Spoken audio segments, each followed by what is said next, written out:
आज हम चैप्टर ले रहे हैं क्लास 12 का balance of payment. This is 6 mark chapter in board examination.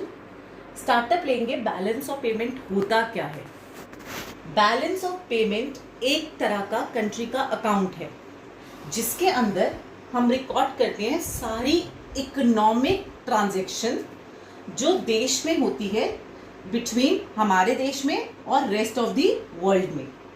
उन सारी इकोनॉमिक्स को रिकॉर्ड करने वाला एक अकाउंटिंग स्टेटमेंट का नाम है बैलेंस ऑफ पेमेंट। तो अगर मैं बुकिश लैंग्वेज में बात करूं, balance of payment is an accounting statement that systematically records economic transaction.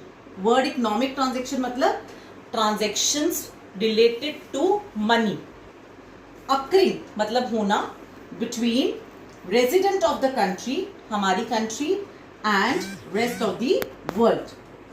अब हम बात करेंगे ये इकोनॉमिक ट्रांजैक्शंस क्या होती हैं।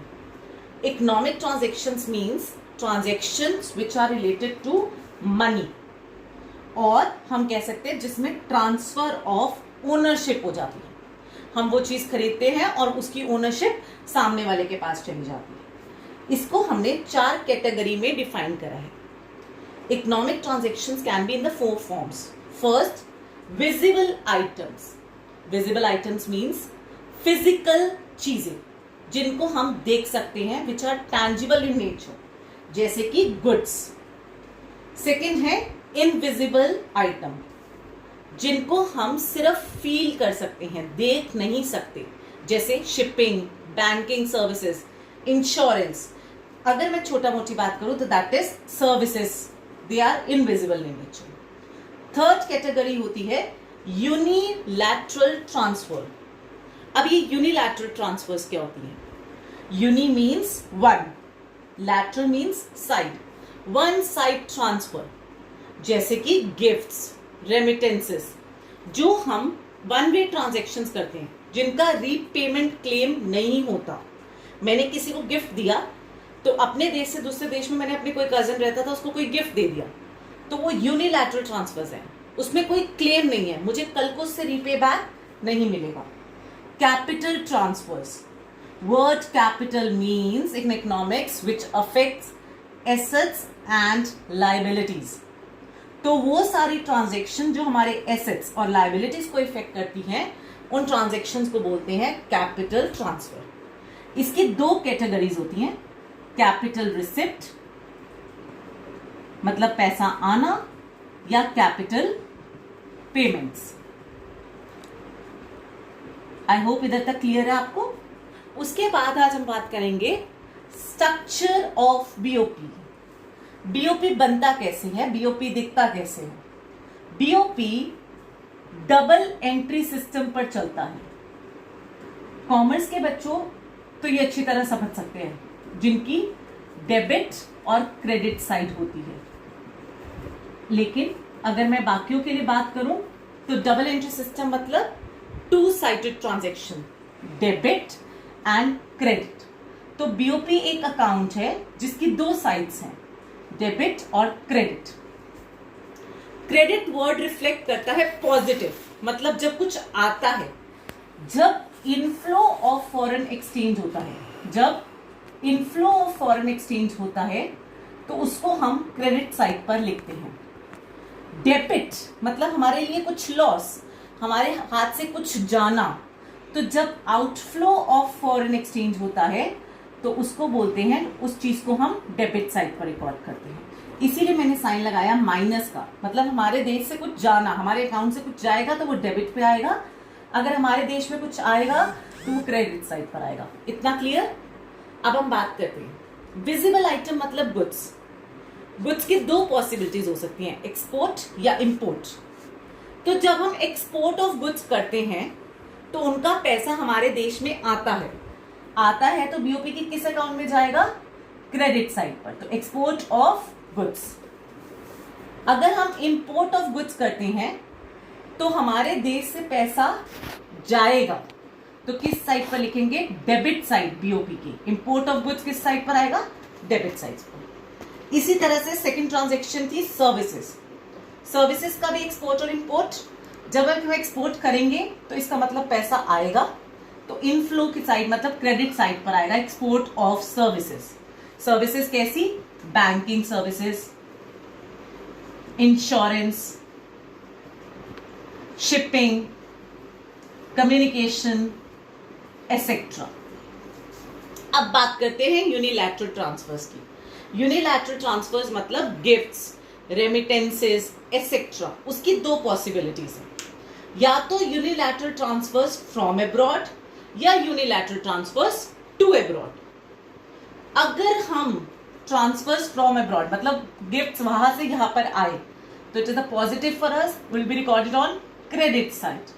लेकिन अगर यूनिलैटरल ट्रांसफर्स टू अब्रॉड हुए, इसका मतलब ये हमारे लिए डेबिट साइड पर जाएगा। क्यों? क्योंकि हमारे यहां से गिफ्ट गए। अब बात करते हैं कैपिटल ट्रांसफर्स की। कैपिटल ट्रांसफर्स मतलब कैपिटल रिसिप्ट और कैपिटल पेमेंट्स। कैपिटल रिसिप्ट मतलब पैसा आना, कैपिटल रिसिप्ट मतलब पैसा आना, तो किस साइड पर आएगा? क्रेडिट साइड पर। और कैपिटल पेमेंट्स मतलब पैसा जाना, तो किस साइड पर आएगा? हमारा डेबिट साइड पर। अब हम बात करते हैं बैलेंसेस ऑफ बीओपी। अब हम बात करेंगे balances of BOP. Her account के तीन पॉसिबिलिटीज होती हैं। डेबिट साइड और क्रेडिट साइड का जब टोटल किया जाता है तो तीन पॉसिबिलिटीज बन सकती हैं। दोनों साइडें इक्वल हो जाएं, दोनों साइडें इक्वल हो जाएं, तो इसका मतलब हम बैलेंस बीओपी में जी रहे हैं। इसका मतलब हम बैलेंस बीओपी है हमारे देश का।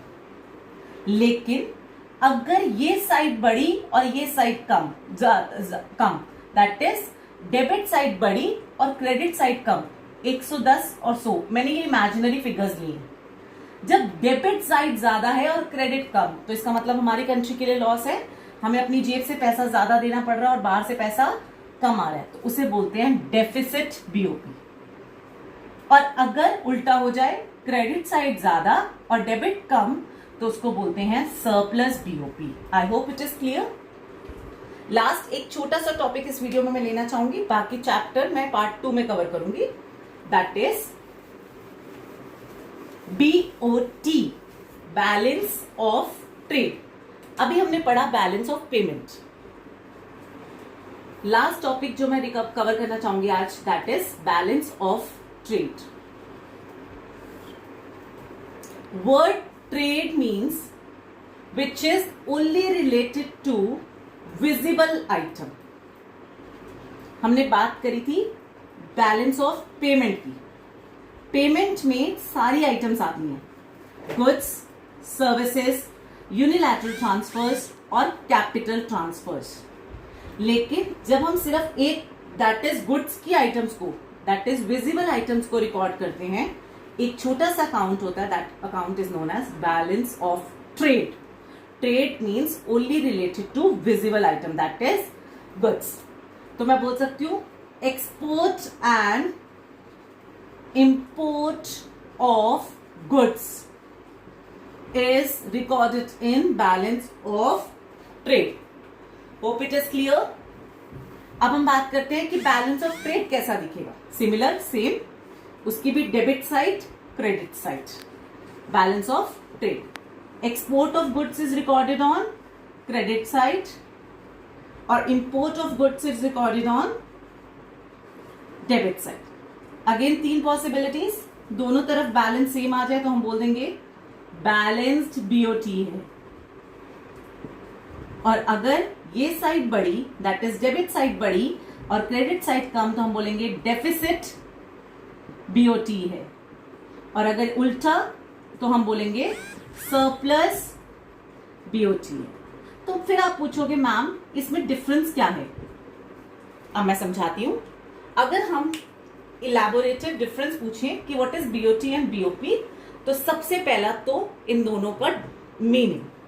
Balance of payment is an accounting statement that records economic transactions. Economic transactions cover 4: goods, services, unilateral and capital transfers, but whereas it only records export and import of goods। तो ये एक छोटा concept है, that is narrow account है, और ये एक wider concept है। एक और चीज वेरी इंपॉर्टेंट, इसके अंदर अगर डेफिसिट आता है तो वो बीओपी से कवर हो सकता है, लेकिन अगर बीओपी में कोई डेफिसिट आता है तो वो बीओटी से कवर नहीं हो सकता। I hope you all liked my video. अगर आपको पसंद आई तो आप प्लीज लाइक और शेयर और सब्सक्राइब करना मत भूलिएगा। Thank you so much.